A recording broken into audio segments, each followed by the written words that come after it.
Hey hi welcome back to my channel.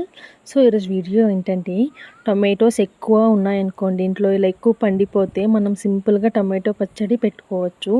బయట కొనాల్సిన అవసరం లేదు. ఒక 2 kgs టొమాటోస్ తీసుకొని 1 టేబుల్ స్పూన్ మెంతులు 2 టేబుల్ స్పూన్ ఆవాలు తీసుకొని మంచిగా చిట్టుపట్టలాడేటప్పుడు బాగా ఫ్రై చేయాలి.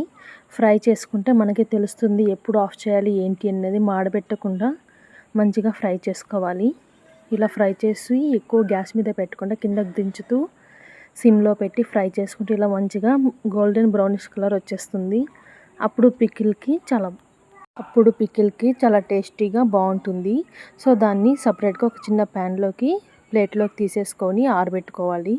సో ఆరబెట్టుకున్న తర్వాత మనం టొమాటోస్ తీసుకున్నాం కదా, సో అవి ఎన్ని కప్స్ ఉన్నాయి ఏంటి అనేది ఒక కప్ తీసుకొని మెజర్ చేసుకోవాలి. 2 కప్స్ టొమాటోస్ ఉన్నాయి. నేను 1/2 కప్ చింతపండు తీసుకుంటున్నాను.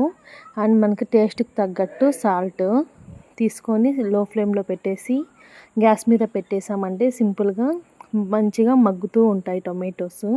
హై ఫ్లేమ్లో పెట్టడం వల్ల అడుగంటుతుంది. అప్పుడు పికిల్ టేస్టీగా రాదు. సో లో ఫ్లేమ్లో పెట్టడం వల్ల స్లోగా మగ్గుతుంది. ఆ గ్యాప్లో మనము ఇది పౌడర్ చేసి మనం ఆవాలు మెంతులు పెట్టుకున్నాం కదా, అది మంచి పేస్ట్ లాగా పౌడర్ చేసుకోవాలి. వాటర్ అయితే ఒక డ్రాప్ కూడా వేయకుండా పేస్ట్ చేసుకోవాలి. ఇలా పౌడర్ లాగా వచ్చేస్తుంది. సో అప్పుడు స్మెల్ కూడా చాలా బాగుంటుంది. ఒకసారి మీరు కూడా చూడొచ్చు. సో దాన్ని పేస్ట్ లాగా చేసుకొని పౌడర్ లాగా చేసుకొని పక్కన పెట్టేసుకోండి. అప్పుడు ఆ గ్యాప్లో మనము టమాటోస్ ఒకసారి కలపండి, ఎందుకంటే అడుగంటుంటుంది. సో కలిపామనుకోండి ఉంటుంది కాబట్టి మంచిగా ఇలా కలుపుకోవాలి. చింతపండు వేసాం కాబట్టి, ఉప్పు కూడా వేసాం కాబట్టి ఎలాంటి వాటర్ వేయకున్నా సరే ఇలా లిక్విడ్ లాగా వచ్చేస్తుంది. స్మెల్ కూడా మనకి ఆటోమేటిక్గా తెలుస్తుంది ఏ టైంకి ఆఫ్ చేయాలి ఏంటి అన్నది. ఇలా కలుపుతూ ఉంటే మళ్ళీ ప్లేట్ క్లోజ్ చేసి లో ఫ్లేమ్లోనే పెట్టి కలుపుకోవాలి. ఒక 5 మినిట్స్ తర్వాత ఒక 5 మినిట్స్ ఒక హై ఫ్లేమ్లో పెట్టి మీరే కలుపుతూ ఉండండి. సిమ్లో పెట్టకుండా హై ఫ్లేమ్లో పెట్టేసి బాగా కలపండి. తర్వాత ఫ్యాన్ కింద ఆరబెట్టేసేయండి. మంచిగా చల్లగా అయిపోవాలి పేస్ట్ మొత్తము. తర్వాతనే మనము మిక్సీకి అన్నది వేసుకోవాలి గ్రైండర్. మనం ఎలాంటి కలర్ యూస్ చేయాల్సిన అవసరం లేదు చూడండి. తర్వాత మనము పోప్కి పెట్టేసుకుందాం. కావాల్సిన పదార్థాలు ఆవాలు, జీలకర్ర, పెసరపప్పు, కందిపప్పు, తర్వాత పచ్చిమిర్చి, వెల్లుల్లి అండ్ కరివేపాకు తీసుకొని మనం ఆల్రెడీ చేసుకున్న మసాలా పౌడర్ అండ్ తడి లేకుండా ఉండే ఒక కంటైనర్ తీసుకొని పక్కన పెట్టేసుకోవాలి. ఇప్పుడు పేస్ట్ ఏమైంది, చల్లగా అయింది లేదని అని ఒకసారి చెక్ చేసుకోండి. తర్వాత సింపుల్గా మిక్సీ పెట్టి ఒక బౌల్లోకి తీసేసుకోవడమే. దానికి తగ్గట్టు మనము 2 కప్స్ టొమాటోస్ కదా, 1/2 కప్ మిరప పౌడర్ వేసుకుంటే సరిపోతుంది. మనం గ్రైండ్ చేసుకున్న మసాలా పౌడర్ వేసి మంచిగా కలిపేయాలి ఉండలు లేకుండా. అలా కలపడం వల్ల పికిల్ అనేది చాలా టేస్టీగా ఉంటుంది. ఉండలు లేకుండా చాలా బాగుంటుంది. సో లో ఫ్లేమ్లో పెట్టాల్సిన అవసరం లేదు. గ్యాస్ మీద మనం కింద బౌల్లోనే మంచిగా కలిపేసుకోవాలి. సో కలుపుతూనే ఉండాలి. ఇలా కలిపిన తర్వాత మనకి కలర్ చేంజ్ అవ్వడము, తర్వాత కన్సిస్టెన్సీ కూడా చేంజ్ అవుతూ ఉంటుంది. మీరే గమనించవచ్చు. కలపడానికి అట్లీస్ట్ మనకు 5 మినిట్స్ అయినా టైం పడుతుంది. మంచిగా కలపాలి. మళ్ళీ బ్లెండర్ ఉంటే బ్లెండర్తో కూడా కలపచ్చు. ఈజీగా బ్లెండ్ అవుతుంది. బ్లెండ్ అంటే మంచిగా మిక్స్ అవుతుందని అర్థం, ఎందుకంటే ఆల్రెడీ స్మూత్గానే ఉంటుంది కాబట్టి. కలర్ ఎలాంటి ఫుడ్ కలర్ వేయాల్సిన అవసరం లేదు. తర్వాత మనం పోప్కి పెట్టేసుకుందాం. సో మనము 2 కప్స్ టొమాటోస్ కాబట్టి పేస్ట్ కూడా 2 కప్స్ పైన వచ్చింటుంది. తర్వాత 1 కప్ ఆయిల్ అయితే వేసుకోండి. ఆయిల్ కొంచెం ఎక్కువగానే పడుతుంది. అప్పుడే పికిల్ అన్నది నిల్వ ఉంటుంది.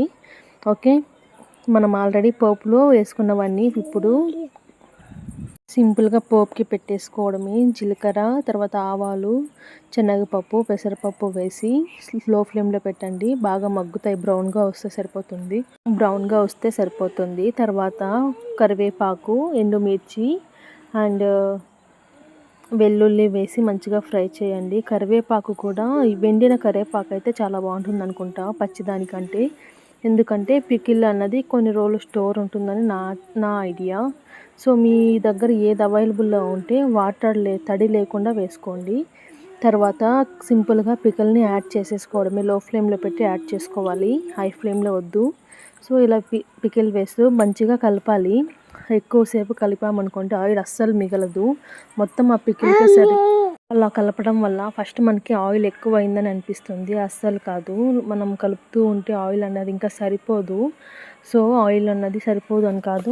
అది మొత్తము ఇంకిన తర్వాత ఆయిల్ సరిపోకున్నా కూడా మీరు మళ్ళీ యాడ్ చేయకండి. ఎందుకంటే ఓవర్ నైట్ అది ఊరిందనుకోండి పికిల్, అప్పుడు ఆయిల్ అనేది కొంచెం పైకొస్తుంది. అప్పుడు పికిల్ టేస్ట్ అనేది నెక్స్ట్ లెవెల్‌కి ఉంటుంది. మీరు ఎప్పుడు ఫస్ట్ టైం చేసేవాళ్ళు కూడా చాలా ఈజీగా చేసుకోవచ్చు పికిల్‌ని. సో, తర్వాత మంచిగా కలుపుతూనే ఉండాలి. లో ఫ్లేమ్‌లో పెట్టాం కదా! మనము గ్యాస్ కూడా ఆఫ్ చేసుకోవచ్చు. ఆఫ్ చేసుకొనే కలపొచ్చు. అప్పుడు ఇంకా పికిల్ కూడా అడుగంటకుండా సో, మనం ఎంతసేపైనా సింపుల్‌గా కలుపుకోవచ్చు. గ్యాస్ ఆన్‌లో ఉందనుకోండి అది అడుగంటుతుంది. కాబట్టి కొంచెం ఫస్ట్ టైం చేసే వాళ్ళకి ఇబ్బందిగా అనిపించొచ్చు.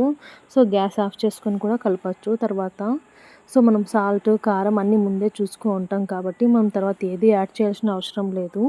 సో, సింపుల్‌గా ఇలా కలుపుతూ ఉండి సింపుల్‌గా ఒక మామూలు మనం ఆల్రెడీ తడి లేకుండా ఉండే కంటైనర్ పెట్టుకున్నాం కదా! అది ఇంకోసారి మనము వెట్ క్లాత్‌తో డ్రై క్లాత్‌తో మంచిగా క్లీన్ చేసుకోవాలి. సో, చూడండి నేను చెప్పాను కదా! ఆయిల్ అస్సలు ఉండదని చెప్పి. చూడండి ఆయిల్ మొత్తం సరిపోయింది. సో, ట్రాన్స్‌పరెంట్‌గా అయిపోయింది. ఆయిల్ లేనే లేదసలు. కొంచెం ఉంది. సో, మార్నింగ్‌కి పికిల్ ఊరిన తర్వాత ఆయిల్ అనేది బయటొస్తుంది. నేనైతే మంచిగా ఒక కంటైనర్ కూడా రెడీ చేసుకొని, ఆ కంటైనర్‌లో వేసేసుకున్నాను. మనం ఫ్రిడ్జ్‌లో పెట్టినా, బయట పెట్టుకున్నా సరే, ఎక్కడైనా సరే ఎన్ని రోజులైనా సరే స్టోర్ చేసుకోవచ్చు పికిల్‌ని. హ్యాపీగా ఎంజాయ్ చేయొచ్చు. ఇడ్లీలో, దోస కారంలో కూడా యూస్ చేసుకోవచ్చు. వేడి వేడి రైస్‌లోకి ఏం చేయలేదనుకోండి, ఈ పికిల్‌ని యాడ్ చేసుకొని ఎంజాయ్ చేయొచ్చు. Thank you so much for your watching. Please do like, share, subscribe.